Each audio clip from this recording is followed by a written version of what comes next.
wabarakatuh.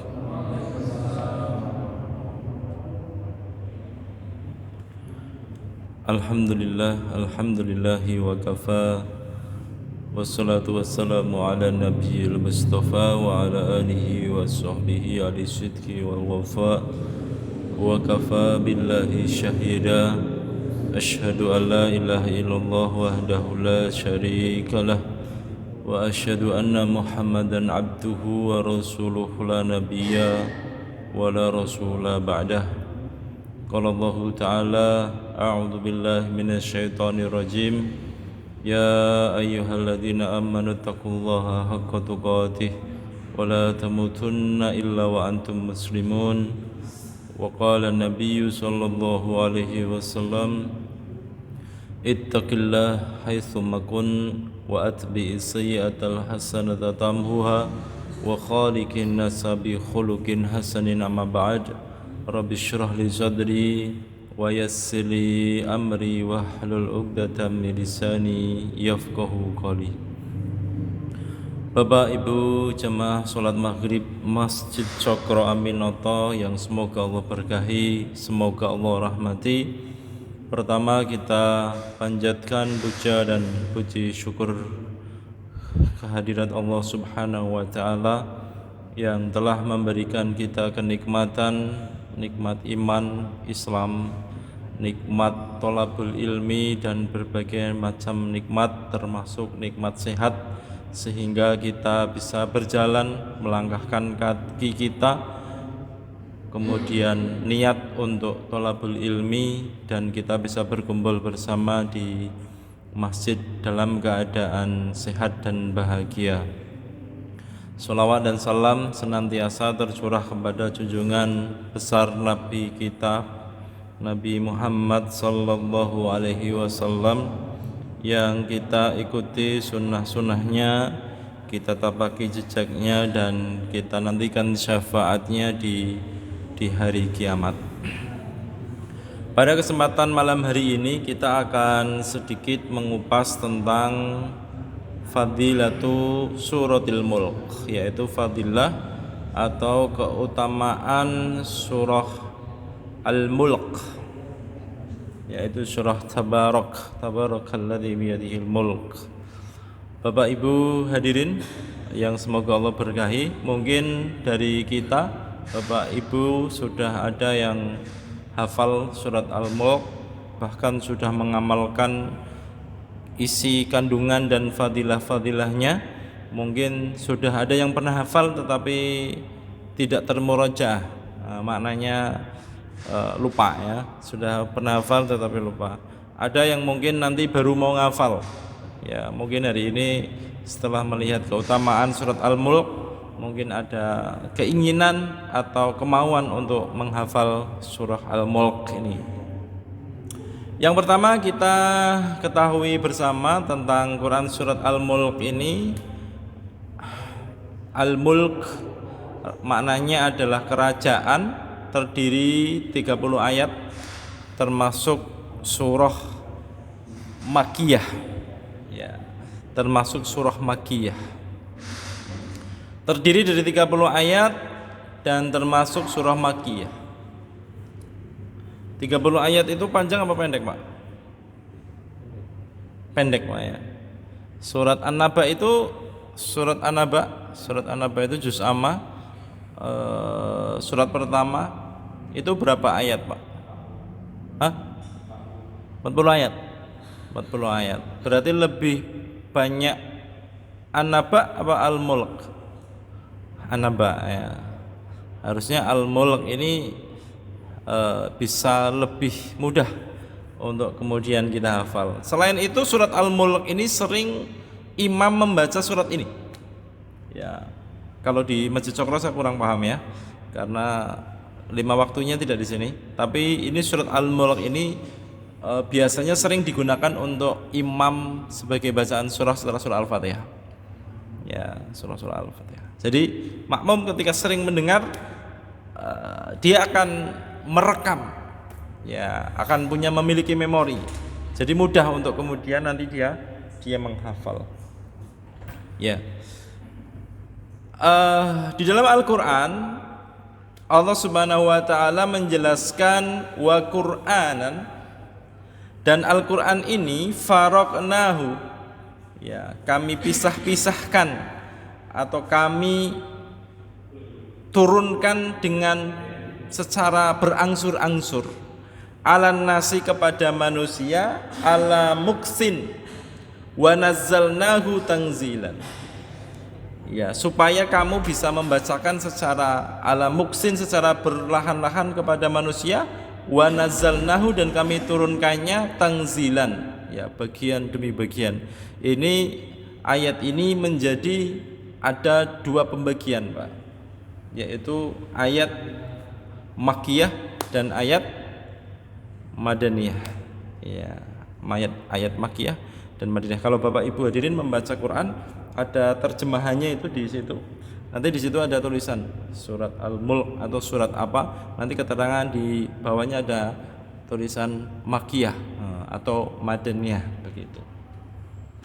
Apa bedanya antara Makkiyah dan Madaniyah? Makkiyah itu adalah surat yang diturunkan sebelum hijrah. Ini yang sering kita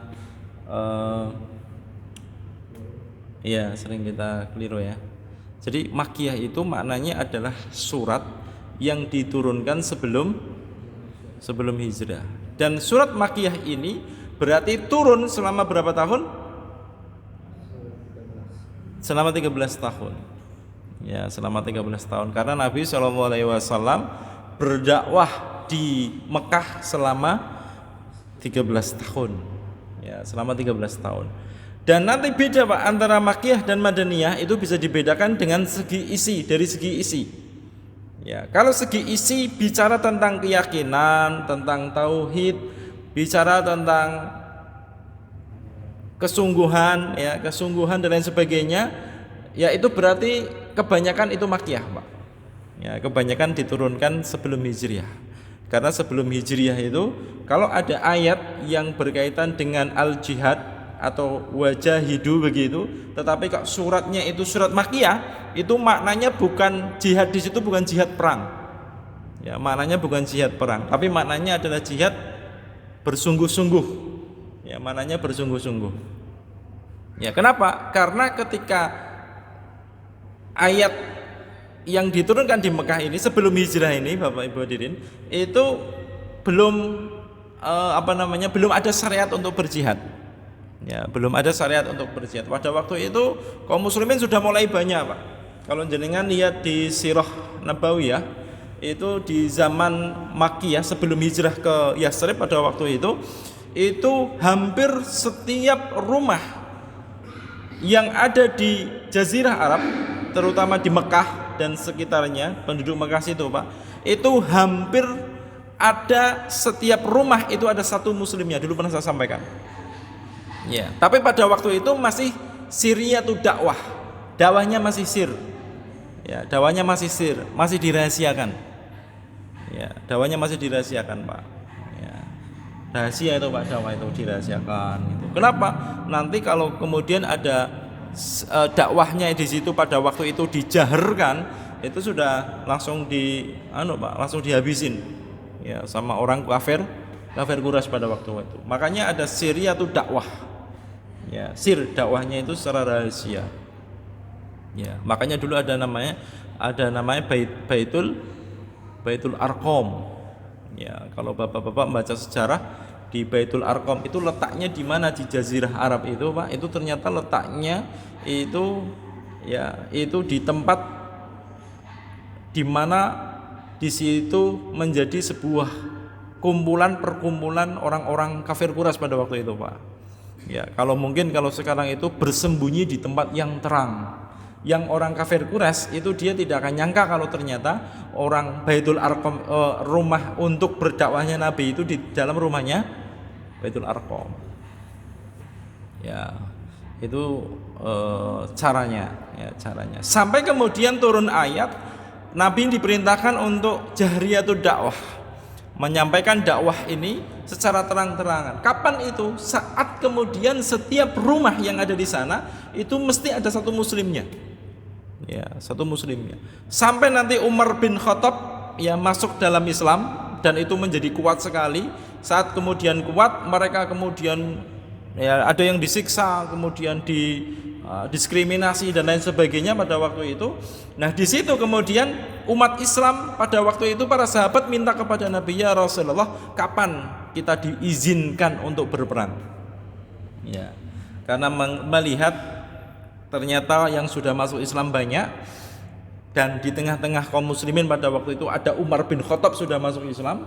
Kemudian pada waktu itu kezoliman sudah sangat parah sekali, ada yang disiksa dan lain sebagainya. Kemudian para sahabat di situ kemudian menanyakan kepada Nabi, ya Rasulullah, kapan kita berperang? Kapan kami diizinkan untuk berperang? Maka Allah menurunkan ayat, kafa bi aidikum wa aqimus shalah. Tahan tangan kalian, dirikanlah salat. Itu, Pak. Ya, kaitan dengan bab tentang masalah kata jahidu, ya, jahidu ketika sebelum hijrah berarti maknanya bersungguh-sungguh, ya, maknanya bersungguh-sungguh selama 13 tahun. Kemudian turun perintah untuk hijrah, ya, berarti setelah 13 tahun Rasulullah berhijrah ke Yasrib yang kemudian diganti dengan Madinah tadi, ya, diganti dengan Madinah. Maka pada saat itu, Pak, setelah hijrah, ayat yang diturunkan itu karakteristiknya biasanya mengandung kaitan dengan ibadah. Ya, kalau ada kata wajahidu di situ, maknanya bukan jihad bersungguh-sungguh lagi, maknanya jihad untuk berperang. Ya, bedanya begitu. Ya, bedanya begitu. Nah, kalau Madaniyah berarti diturunkan setelah Rasulullah hijrah ke Yasrib atau ke Madinah. Mulai turun surat-surat kaitan dengan ibadah dan lain sebagainya, hukum. Ya, pada ketika hijrah ke Madinah, Pak, pada waktu itu mulai muncul satu golongan lagi. Ketika di Mekah itu ada dua golongan, iman dan kafir, berarti mukmin dan kafir. Tapi ketika sudah hijrah ke Madinah, turun ayat jihad, turun ayat-ayat kaitan dengan ibadah, turun ayat-ayat kaitan dengan aturan-aturan. Nah, di situ muncul satu kelompok lagi namanya munafik. Ya, namanya munafik, Pak. Ya, kaum munafikun. Turun kaum munafikun. Ya, berarti sudah ada 3 kelompok di situ. Dan ini bisa kalau kita lihat sirah nabawiyah bisa dilihat di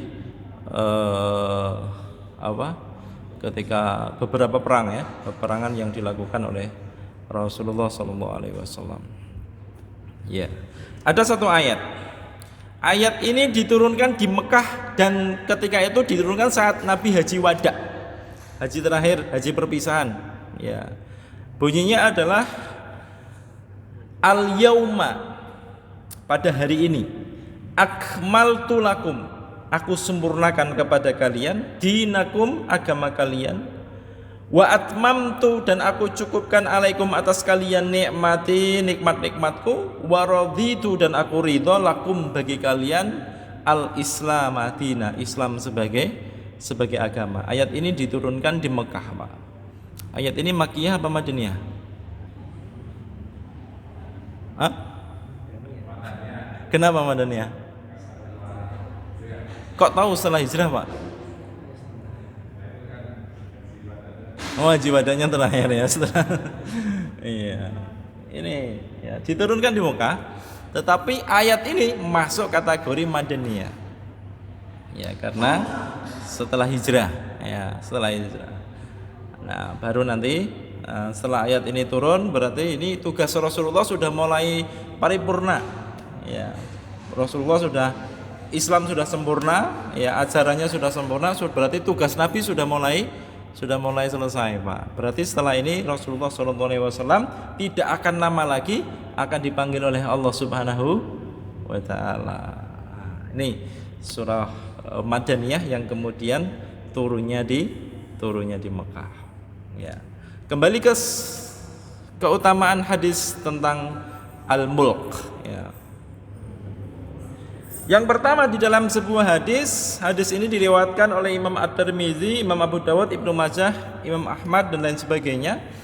Di situ disebutkan inna suratan, sesungguhnya ada satu surat fil Qur'ani, di dalam Al-Qur'an, salasina ayatan, 30 ayat, syafaat li sahibiha, memberikan syafaat kepada para pemiliknya, artinya yang menghafal, yang menguasai dan mengamalkannya, hatta ghufira lahu, sampai kemudian diampuni, yaitu tabarakalladzi biyadihil mulk. Ya. Kemudian di dalam hadis yang lain, man qara'a, barang siapa membaca tabarakalladzi biyadihil mulk kullal lailatin mana'ahu Allahu biha min adabil qabri. Allah Subhanahu wa taala, barang siapa membaca surat Al-Mulk setiap malam, ya, Allah Subhanahu wa taala akan menghindarkan min adzabil qabri, dari azab kubur. Wa kunna fi ahdi Rasulillah, dan kami, kata para sahabat, kami di zaman Nabi sallallahu alaihi wasallam, ya, nusammiha, menamai surat Al-Mulk itu dengan Al-Mani'ata, wa innaha fi kitabillahi surah man qara'a biha fi kulli lailatin faqad aksara wa atoba. Ya, dinamai dengan Al-Mani'ah. Al-Mani'ah itu artinya mani', penghalang, menghalangi dari azab kubur. Wa innaha, dan sesungguhnya dia adalah fi kitabillah, di dalam kitab Allah, suratan, satu surat, man qara'a biha, barang siapa membacanya, fi kulli lailatin, setiap malam, faqad aksar wa atoba, ya, maka dia akan banyak dan akan baik, ya, akan menambah banyak kebaikan. Ini hadis riwayat Imam An-Nasa'i dan yang lainnya. Di dalam tafsir Ibnu Katsir disebutkan, lawaditu annaha fi qalbi kulli insanin min ummati. Aku berharap ayat surat ini, Al-Mulk ini, itu ada di hati setiap manusia dari umatku. Jadi Rasulullah menginginkan bahwa surat Al-Mulk ini, Pak, itu ada di dalam hati kita. Ya, ada di dalam hati. Mananya kita hafal. Ya, mananya kita hafal. Di dalam Ibnu Katsir juga disebutkan, hiyal mani'atu hiyal munjiyatu tunjihi min adabil qabri. Surat Al-Mulk tadi adalah Al-Mani'ah, penghalang dari azab kubur, hiya al-munjiyah, dan dia juga al-munjiyah, keselamatan, penyelamat, tunjihi min adabil qabri, menyelamatkan dari azab kubur. Ya.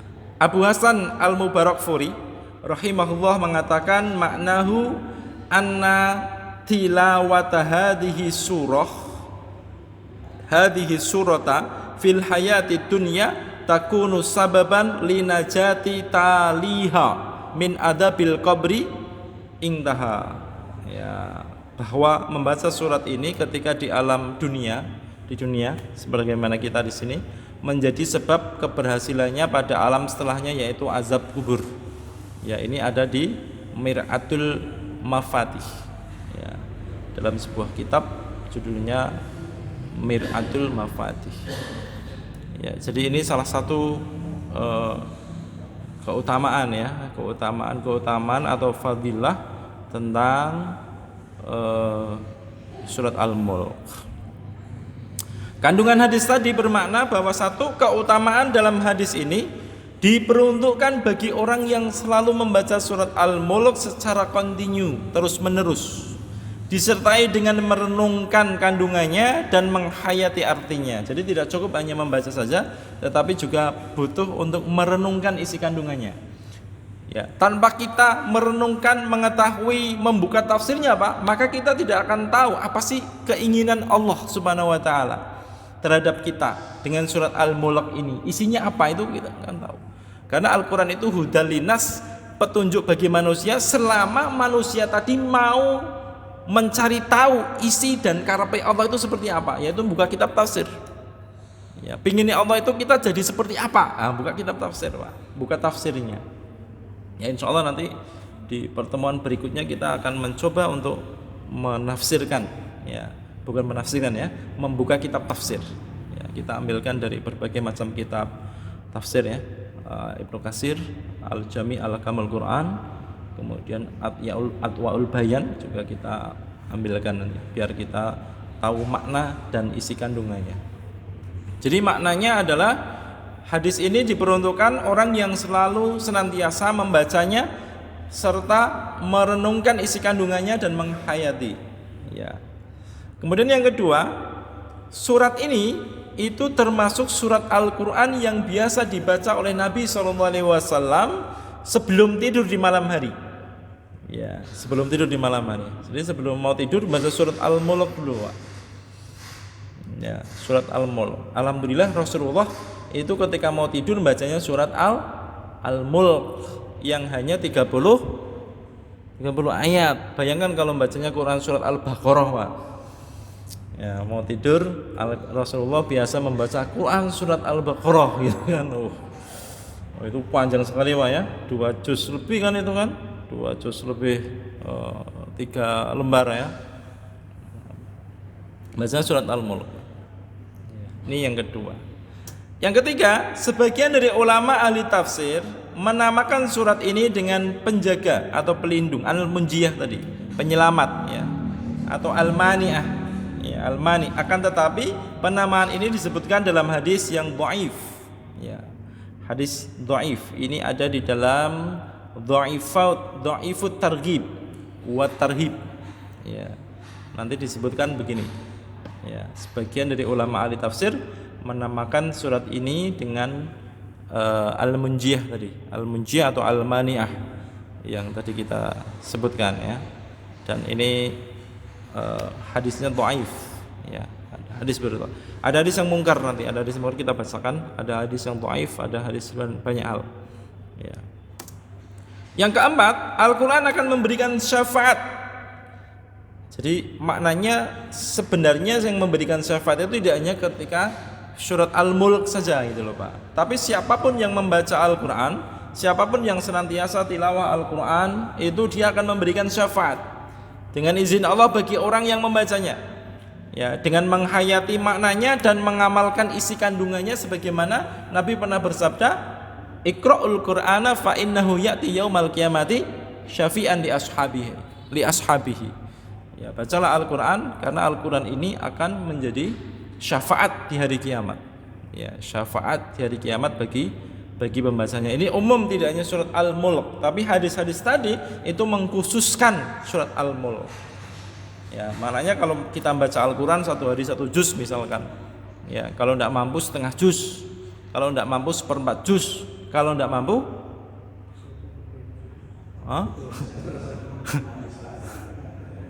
ya, kalau tidak mampu 2 lembar ya. Nah, 2 lembar itu tambah 1 muka itu udah 1/4 juz itu Pak. Ya, 1 lembar lah, 1 lembar itu 2 muka. Ya, setiap hari baca 2 muka. 2 muka itu berat Pak. Bagi sebagian orang itu sangat berat. Ya, bagi sebagian orang itu sangat berat. Untuk merutinkan Pak ya, merutinkan. Kalau baca hari ini kita pas semangat 2 lembar, 2 muka, 1 juz itu gampang. Tapi untuk merutinkan itu agak berat kalau tidak ditolong oleh Allah Subhanahu wa taala. Tapi kalau tidak kita mulai, sampai nanti kita ya sampai sakaratul maut baru ingin membaca Quran, Pak. Ya, makanya harus kita mulai dikit-dikit, Pak. Jangan langsung 1 juz. Kalau sebelumnya belum pernah baca 1 juz, jangan 1 hari 1 juz. Saya yakin besok lagi udah enggak baca lagi. Ya, hari ini baca 1 juz, 5 jam jenengan baca 1 juz misalnya. Ya, 1 juz itu kalau normal dibaca berapa menit, Pak?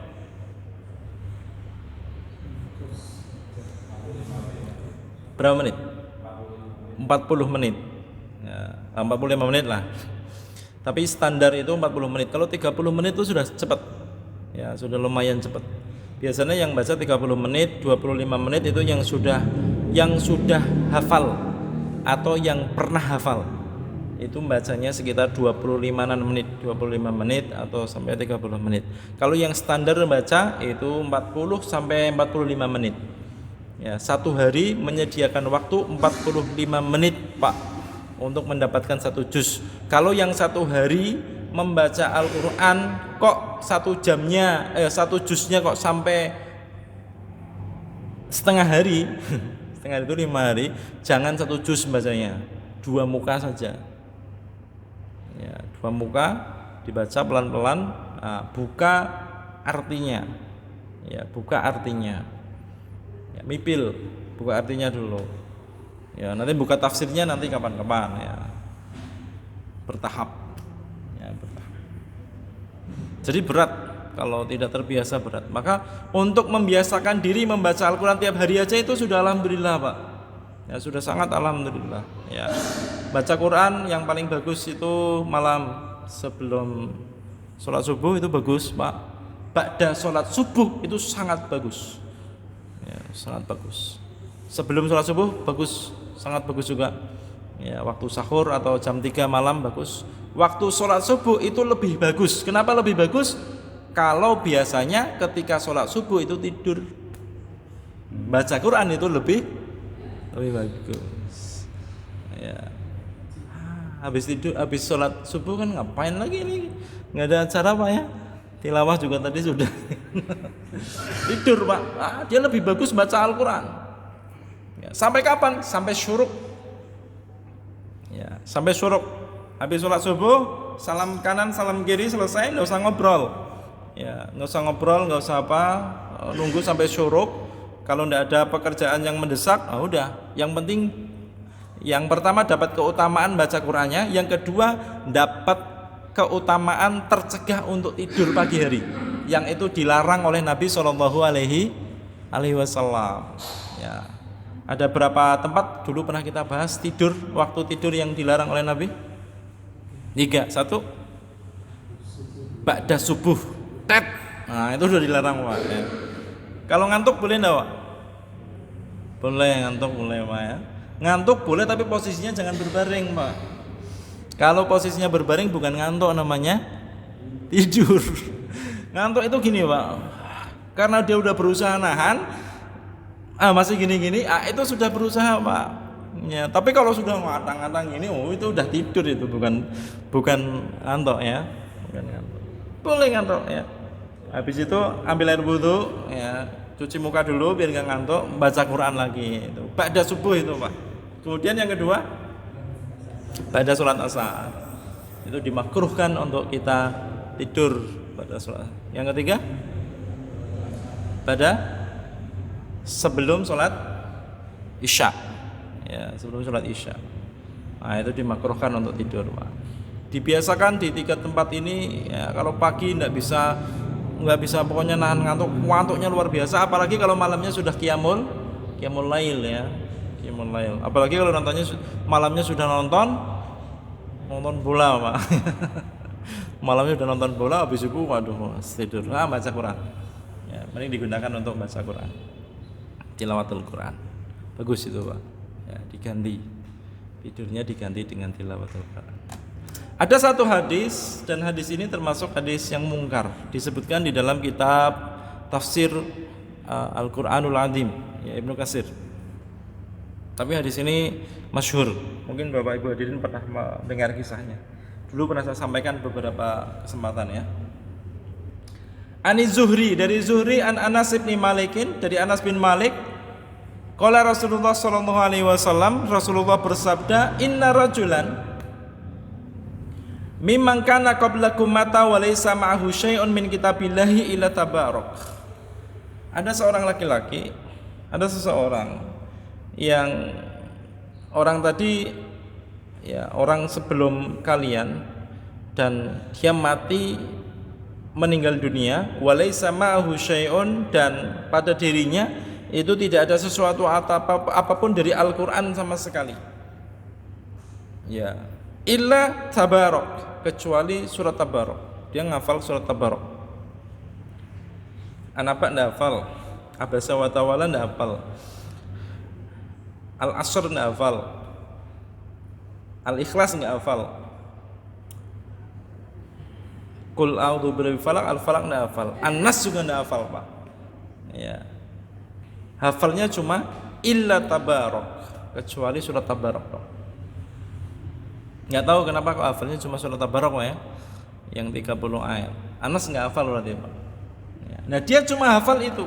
Orang itu meninggal dunia, Falamma wadu'a fi hafratihi, ketika orang itu diletakkan di kuburnya, atahul malaku, datang kepadanya malaikat. Ya, didatangkan malaikat. Fasaratis suratu fi wajhihi, maka surah Al-Mulk tadi itu menghalang-halangi malaikat tadi untuk menanyai si mayit tadi, Pak. Ya. Faqala laha, maka malaikat tadi mengatakan kepada surat Al-Mulk tadi, innaka min kitabillah, sesungguhnya kamu adalah bagian dari kitab Allah, yaitu Al-Qur'an. Wa ana akrahu masaitaka, dan saya merasa benci, merasa tidak suka jika menyakitimu, ya, membuatmu tidak senang, membuatmu sedih. Ya, kamu dari kitab Allah, kamu dari bagian dari Al-Quran, dan saya tidak senang, kata malaikat, terhadap kalau kamu merasa sedih. Ya. Wa inilah amliku laka walalahu walalin nafsi durran wala naf'an, dan aku tidak punya daya dan upaya terhadapmu, terhadap surat tadi, walahu, dan terhadap orang tadi, yang orang tadi konon itu ahli maksiat, Pak. Ya, ahlul ma'asi, ahli maksiat. Walani nafsi, bahkan diriku sendiri aku tidak punya kuasa, dzarran wala naf'an, untuk memberikan mudarat ataupun untuk memberikan manfaat. Ya. Fa in aradta hadza bihi fantolaki ila rabbi tabaraka wa ta'ala fasfa'i lahu. Ya, malaikat tadi mengatakan, jika kamu, ya, menginginkan orang ini, ya, menginginkan orang tadi yang ngafal surat Al-Mulk, yang surat Anas ndak hafal, Qul ndak hafal tadi, ya, jika kamu tidak tidak menginginkan orang ini untuk selamat, fangtolaki ila rabbi, pergi terhadap Allah Subhanahu wa taala, fasfa'ilahu, minta syafaatlah kamu untuk dirinya, untuk laki-laki tadi yang di dalam hatinya ada surat Al-Mulk tadi. Fatang tolako ilar rabbi, maka surah Al-Mulk tadi kemudian datang kepada Allah Subhanahu wa taala, fatakulu, dan mengatakan, ya Rabbi, inna fulanan amida ilayya ma baina kitabik fata'allamuni wa talani. Ya, wahai Rabbku, sesungguhnya si fulan itu memilihku di antara sekian banyak surat, ya, sekian banyak surat dari surat Al-Fatihah sampai An-Nas, ternyata dia memilihku untuk dihafal, untuk kemudian dipahami maknanya dan untuk diamalkan dalam kehidupannya sehari-hari. Ma baina kitabika fata'allamani, orang itu mempelajariku, watalani, dan sering tilawah membacaku, ya, membaca dengan surat tadi. Afatahrikuhu anta binnari wa tu'azzibuhu wa ana fi jawfihi, kata surat Tabarak tadi, apakah engkau masih akan membakar dia binnari, dengan api, wa tu'azzibuhu wa ana fi jawfihi, dan mengazabnya padahal aku berada di mulutnya, gitu. Ini bahasanya surat Al-Mulk kepada Allah Subhanahu wa taala. Ya. Fa in kunta fa'ilan dzalika bihi famhani min kitabika. Ngancam ini, Pak, surat Al-Mulk sama Allah Subhanahu wa taala. Kalau kamu masih melakukan itu, ya Allah, ya Allah, kalau kamu masih melakukan itu, pingin nyiksa dia, pingin bakar dia, hapus aku, yaitu surat Al-Mulk tadi, dari Al-Quran. Jadi jangan ada surat Al-Mulk lagi di Al-Quran ini loh, Pak. Disuruh ngapus Allah itu, Pak. Ya, disuruh ngapus. Fayaqulu ala araka ghadabta. Ya, maka Allah mengatakan, aku melihat, wahai surat Al-Mulk, aku melihat kamu sedang marah, gitu kan. Fataqulu wa haqqali an aghdabu. Ya, sungguh aku berhak untuk marah. Kemudian Allah mengatakan, izhabi faqad wahabtuhu laka wasafa'atuka fihi. Ya. Pergilah kamu, aku telah mengampuni dia, ya perbuatlah sesukamu, dan aku telah memberikan syafaat kepadamu untuknya. Ya, kemudian qala fataji'u fayakhrujul malaku fayukhraju kasiful bali lam yahillu minhu bisyai'in, dan seterusnya. Ini panjang sekali. Ya. Jadi intinya di dalam hadis ini disebutkan bahwa malaikat, ya, ketika ada orang yang ahlul maksiat meninggal dunia, dosanya banyak lah, bukan ahlul maksiat ya, didatangi malaikat, tetapi ternyata surat Al-Mulk ini dia berubah jadi menungsa, jadi manusia, dan dia berubah jadi wajah manusia dan menghalang-halangi malaikat tadi untuk menanyakan tadi, dan ngomongi sama si ahli mayit tadi, Pak, untuk jangan khawatir, ya, jangan khawatir begitu. Ya, maka kemudian malaikat tadi tidak bisa berbuat apa-apa, saya tidak punya daya dan upaya terhadap orang itu, dan juga terhadap diriku sendiri, tidak bisa memberikan mudarat maupun manfaat. Silakan kamu pergi ke Rabbmu. Jadi dia datang kepada Allah Subhanahu wa taala, dan ketika dia datang kepada Allah Subhanahu wa taala, dia ngancam itu loh, Pak. Ya, aku ada di dadanya, aku ada di mulutnya. Kalau orang itu, apa katamu kan, di setiap orang yang ada di dalam dadanya ada Al-Quran, ada surat Al-Mulk tadi, ya maka berarti itu sama dengan Al-Quran, maka tidak berhak untuk dibakar dan diazab gitu. Lah saya itu ada di dalam dirinya gitu kan. Nah, kemudian surat Al-Mulk tadi ngancam kan, kalau begitu, kalau tidak mau, kalau kamu masih pingin mengazab dia, hapus saja dari Al-Quran surat Al-Mulk itu. Dan ini dikomentari oleh Ibnu Katsir. Ibnu Katsir mengatakan di dalam tafsirnya, wa hadza hadisun munkarun jiddan. Ya. Hadis ini dikatakan oleh Ibnu Katsir hadis yang mungkar. Ya, mungkar jiddan. Ya, mungkarun jiddan. Nanti kita akan saya ingin membahas tentang kitab hadis sebenarnya, Pak, usulul hadis. Ya. Biar kita tahu hadis itu dibagi berapa, ada hadis mutawatir, ada hadis ahad. Hadis mutawatir itu kedudukannya seperti apa di dalam syariat kita. Hadis ahad nanti dibagi menjadi beberapa, ada hadis sahih, ada hadis maudhu, ada hadis hasan, ada hadis macam-macam.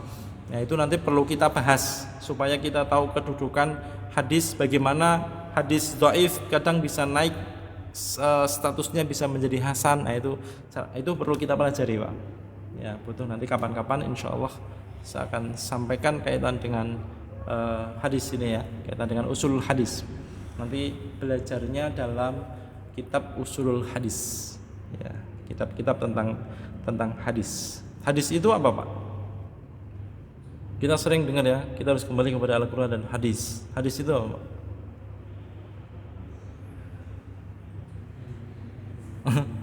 Ayo.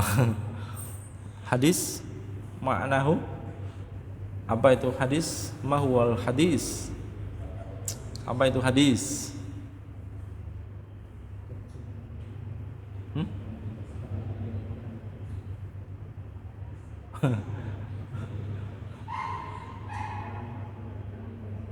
Apa, Pak? Iya, sabda Rasul itu hadis. Apa? Ucapan Nabi yang diriwayatkan oleh para sahabat, kemudian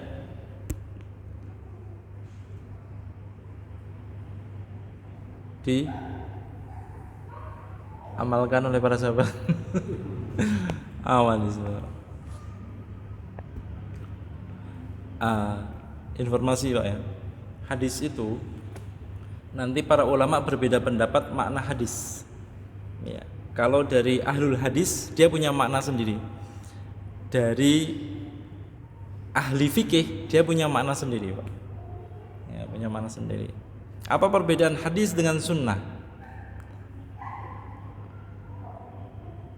Kita harus kembali kepada Al-Quran dan As-Sunnah. Kita harus kembali Al-Quran dan hadis. Yang betul yang mana, Pak? Betul semua. Apa bedanya hadis dengan sunnah, Pak? Ini sebenarnya Pak ya. Sebenarnya sesuatu hal yang mendasar. Ya, sesuatu hal yang mendasar, tapi sebenarnya jarang para mubalik yang membahas tentang ini, Pak. Gimana? Iya kan? Jarang para mubalik itu membahas tentang hadis. Hadis itu apa?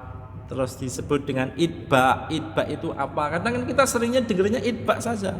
Kita harus beritba kepada Nabi SAW. Tapi itba itu apa? Kemudian konsepnya seperti apa itu jarang dibahas, Pak.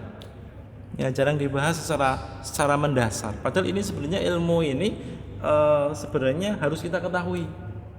Ya, harus kita ketahui. Makanya itba itu kan sering saya bahas dalam kajian-kajian yang kemarin-kemarin itu, Pak ya. Itba itu ada 4 unsur. Unsur pertama itu ini, unsur kedua itu ini, masih ingat Pak ya? Unsur ketiga itu ini kalau hubungan kita kepada Allah, kalau hubungan kita dengan manusia ditambah satu lagi. Nah, itu kan sebenarnya ilmu-ilmu dasar, Pak. Nah, ilmu-ilmu yang mendasar maksudnya, yang butuh kita ketahui. Ya, butuh kita ketahui. Jadi seperti itu Bapak Ibu hadirin yang semoga Allah berkahi, semoga Allah rahmati. Sebentar lagi kita akan masuk sholat isya. Kita cukupkan dulu Bapak Ibu hadirin untuk pertemuan di malam hari ini. Insyaallah kita akan lanjutkan. Mungkin nanti akan saya sepil kaitan dengan hadis ya, al-farqu bainal hadis was sunnah, perbedaan antara hadis dan sunnah dan lain sebagainya. Insyaallah di pertemuan yang akan datang, nanti pertemuan berikutnya kita bahas tafsirnya. Kita tutup dengan doa kafaratul majlis. Subhanakallahumma bihamdika asyhadu an la ilaha illa anta astaghfiruka wa atubu ilaik. Aqulu qouli hadza wa astaghfirullah li wa lakum. Wallahu a'lam bishawab. Assalamualaikum warahmatullahi wabarakatuh.